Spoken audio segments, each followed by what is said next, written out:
Hello friends, एक लड़की है माही जो बर्लिन में शायद रहती है। उनके इंस्टाग्राम प्रोफाइल पे और उनकी इंस्टाग्राम रील वायरल हो रही है जिसमें वो क्लेम कर रही हैं कि उन्होंने ऑलरेडी 53,000 यूरोज़ के लगभग खर्च कर दिए हैं बर्लिन में या जर्मनी में।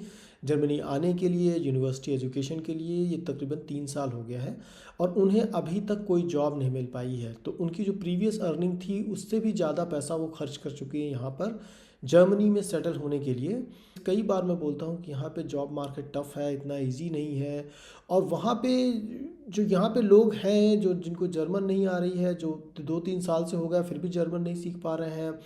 इसके अलावा जो एक वैलिड पॉइंट उन्होंने रखा है कि यहाँ पर एक्सपीरियंस को बहुत ज़्यादा इम्पोर्टेंस दिया जाता है। डिग्री के कंपैरिजन में एक्सपीरियंस ज़्यादा वैल्यूएबल है। और यहाँ का जो एजुकेशन सिस्टम है, जैसे मेरे बच्चे भी स्कूल में हैं, लोग एजुकेशन के साथ साथ ही एक्सपीरियंस लेना भी शुरू कर देते हैं। तो इसी चीज़ को यहाँ पे समझने की हम लोग कोशिश करते हैं कि उनसे क्या गलती हुई या उन्होंने कोई गलती की या नहीं की, मार्केट कितना अच्छा है या बुरा है, और वो जो मैसेजिंग कर रही हैं क्या वो बिल्कुल नॉर्मल है, सभी के साथ ऐसा ही हो रहा है, या ये एग्जैजरेटेड मैसेज है। तो इसी को देखते हैं। तो चलिए मैं अपनी स्क्रीन पे ले चलता हूँ। इन्होंने अपना प्रोफाइल बना रखा है देसी ब्यूटी डॉट डी करके, ये इन्होंने प्रोफाइल बनाया है और इन्होंने जो मैसेजिंग कर रखी है इसके ऊपर, ये exactly I have spend more money trying to get job in Germany home and I still don't have one. तो इनका कहना है कि इतना पैसा खर्च करने के बाद भी इनको अभी तक जॉब मिल नहीं पाई है। मतलब पैसे भी खर्च हो गए 53,000 euros, which is not a small amount. ये इंडिया के लगभग 53 लाख रुपए के आसपास हो जाता है। तो 50 लाख रुपए से ज़्यादा खर्च हो चुके हैं। और इन्होंने पूरा डिटेल में बताया कि कहाँ कहाँ इनके पैसे खर्च हो रहे हैं। 600 यूरोज़ पर मंथ इनका रेंट जा रहा है। इन्होंने 3 इयर्स के लिए जर्मन लैंग्वेज कोर्स में खर्च कर दिए। अब जर्मन लैंग्वेज कोर्स में A1 से B2 आने के लिए मुझे पता नहीं कि इन्होंने क्यों इतना पैसा खर्च किया है, क्योंकि 3 साल इतना लंबा वक्त होता है कि अगर आप डुओलिंगो का सब्सक्रिप्शन लेके भी बैठ जाओ तो 3 साल में आप ठीक ठाक जर्मन सीख जाओगे, इतनी कोई दिक्कत नहीं है। खासकर अगर आपका रेगुलर इंटरेक्शन होता है। मेरे बच्चों ने जर्मन सीखा है, वोंट कंपेयर इट एग्जैक्टली, क्योंकि बच्चे जो होते हैं बहुत तेज़ी से सीखते हैं, खासकर उनके लिए लैंग्वेज को अडॉप्ट करना बहुत ईजी होता है। पर मेरे बच्चों ने देखा जाए तो 6 महीने के अंदर ही अच्छी खासी बात करने लगे थे। मेरे दोनों, मेरी बेटी भी और बेटी जो कि तकरीबन 8-9 साल के आसपास है, जब वो यहाँ पे आई थी तब 8 साल के आसपास थी। और मेरा बेटा जो 10-11 साल का है वो भी बड़ी तेज़ी से जर्मन सीख गया है। तो ये चीज़ समझने की ज़रूरत है कि हमको इंटरेक्शन की ज़रूरत है। और जो 2000 यूरोज़ इन्होंने खर्च किए हैं जर्मन लैंग्वेज पे, ये मुझे थोड़ा सा समझ के बाहर लग रहा है इतना पैसा। हाँ, ये बात सही है कि अगर आप यहाँ के local language learning classes join करोगे तो इतना फ़ीस लेते हैं, क्योंकि उन्होंने हर एक A1 के, A2 के और B1 B2 सभी के उन्होंने 2-2 मॉड्यूल बना रखे हैं और हर मॉड्यूल का ये तकरीबन 400 यूरो चार्ज करते हैं। और अगर कुछ डिस्काउंट मिलता है, जैसे मेरे को डिस्काउंट मिलता है, तो मैं 200 यूरोज़ में भी कोर्स कर सकता हूँ, लेकिन मैं अभी फ़िलहाल वो कोर्स कर नहीं रहा हूँ। पर अगर मैं चाहूँ तो मुझे 200 यूरोज़ में वो कोर्स मिल सकता है। फिर भी अगर मुझे B2 या C1 लेवल तक पहुँचना है तो मैं 200 यूरोज़ के हिसाब से भी जाऊँ तो मुझे 400 यूरोज़ जो है हर एक लेवल पे खर्च करने होंगे। तो A1 A2 B1 B2 4 levels हो गए, और 4 के हिसाब से अगर मैं C1 तक जाता हूँ तो मेरे 2000 यूरोज़ खर्च हो जाएंगे। ये बात सही है। A1 से B2 तक के लिए ही इन्होंने 2000 यूरोज़ खर्च कर दिए हैं, जो कि मेरे ख्याल से इन्होंने रेगुलर क्लासेस ज्वाइन किए होंगे, जो कि यहाँ पे लोकली अवेलेबल है और वहाँ पर इतना एक्सपेंस आ जाता है। फिर उन्होंने यूनिवर्सिटी सेमेस्टर फीस दी है 3000 यूरोज़, प्राइवेट यूनिवर्सिटी का चार्जेस दिए हैं। It's also after paying admission fee which is mandatory to pay at the time of admission, can vary from 2000 euros to 3000 euros. तो इतना सारा पैसा इन्होंने यहाँ पे खर्च किया है लैंग्वेज लर्निंग क्लासेस में, एडमिशन में, यूनिवर्सिटी फ़ी में और रेंटल वगैरह का सारा कुछ मिला के। तो ये सारे एक्सपेंसेस इन्होंने यहाँ पे डिटेल में समझाए हुए हैं। इसके अलावा इन्होंने हेल्थ इंश्योरेंस पे खर्च किया है और ब्लॉक्ड अकाउंट पे, जो कि 11,208 यूरोज़ पे। और इसका जो मैं अगर आगे रीड करने की कोशिश करता हूँ तो इन्होंने टोटल इन्वेस्टेड अमाउंट बता रखा है 53,608 यूरोज़। और I am not saying this for sympathy, I am saying this so that next person does real math before they book the flight. ये कैलकुलेशंस करना बहुत इंपॉर्टेंट है। ये मैं सबको बोलता हूँ कि आप जब यहाँ पे आ रहे हो तो अपनी सिचुएशन को प्रॉपरली एसेस करो। आप क्या कर सकते हो, क्या नहीं कर सकते हो, आपकी क्या पॉसिबिलिटीज़ है, क्या कैपेबिलिटीज़ है, आप प्रॉपरली एसेस करो। लेकिन ये लड़की का एक केस के अलावा मैं आपको एक और एग्जांपल बताना चाहूँगा कि चीज़ें उस तरह से भी निगेटिव नहीं है। अगर ये 3 साल यहाँ रहने के बाद भी अपने आप को B2 लेवल तक नहीं पहुँचा पाई हैं जर्मन में, और अगर आपकी जर्मन ईजी है तो आपको जॉब मिल जाएगी। कई सारे सेक्टर्स हैं जबकि जहाँ पे जॉब्स आपको मिल जानी चाहिए। हालांकि हम लोग जानते हैं कि अभी फ़िलहाल पिछले कुछ समय से, खासकर जब से AI रेवोल्यूशन आया है, तब से मार्केट उतना अच्छा नहीं है कहीं भी हो, चाहे वो इंडिया में हो, जर्मनी में हो, US में हो, सभी के लिए मार्केट बुरा है। तो ये बात तो सही है कि मार्केट टफ है, चैलेंजिंग है, लेकिन यहाँ पे लैंग्वेज कंस्ट्रेंट और भी ऐड हो जाता है जर्मनी में। लेकिन अगर आपकी जर्मन लैंग्वेज ठीक है, B1 B2 लेवल तक पहुँच रहे हो आप, if you can communicate, simple सी बात ये है कि आपकी डिग्री पे क्या लिखा, आपने सर्टिफिकेट कौन सा ले रखा, ये मैटर नहीं करता।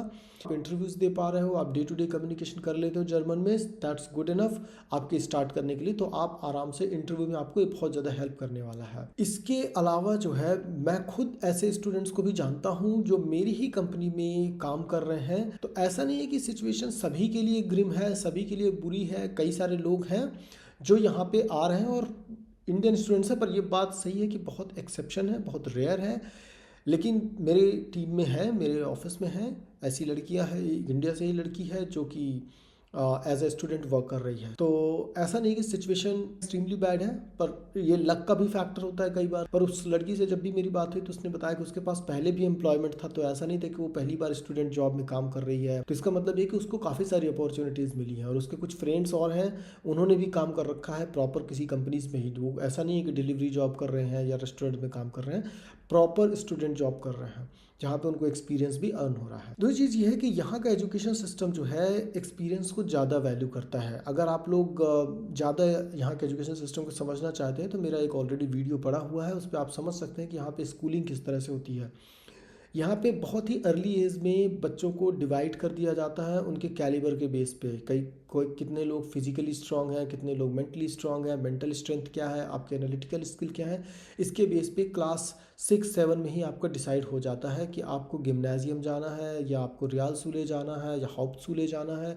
तो किस तरह का आपका भविष्य होने वाला है, ये बहुत अर्ली एज में यहाँ पर डिसाइड कर लिया जाता है। इसके बाद यहाँ पर ज़्यादातर लोग क्लास 10th के बाद अप्रेंटिसशिप में चले जाते हैं, किसी न किसी कंपनी में एसोसिएट हो जाते हैं, रियल लाइफ एक्सपीरियंस गेन करना शुरू कर देते हैं।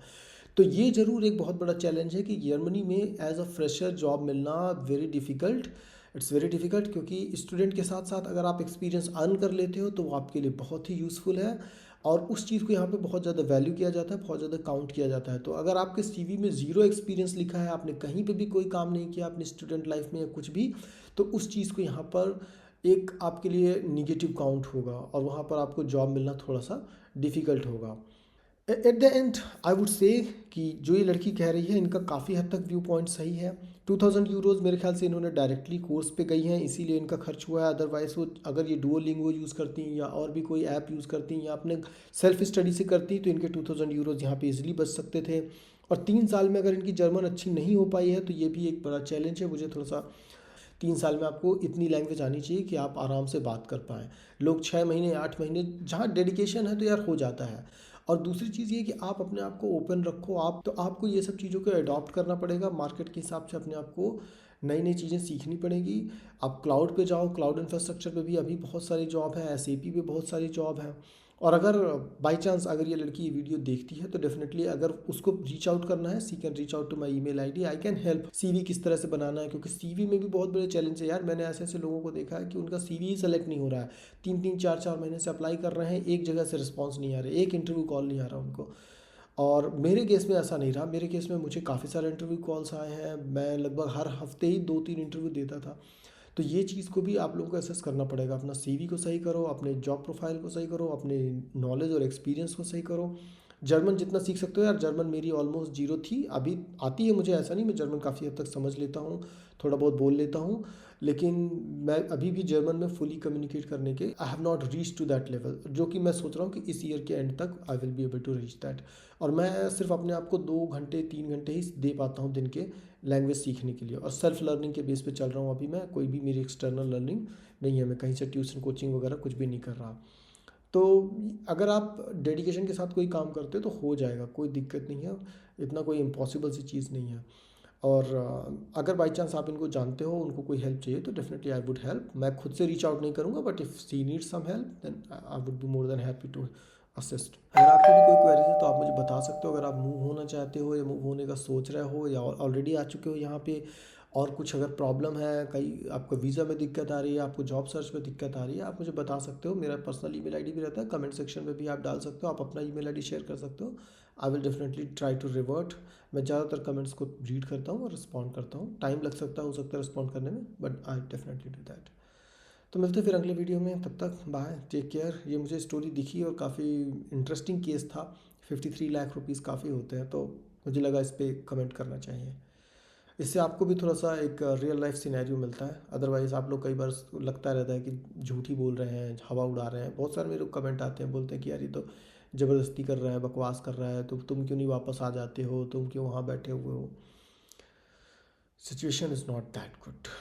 ये आप थोड़ा सा इस चीज़ को दिमाग में बिठा लो।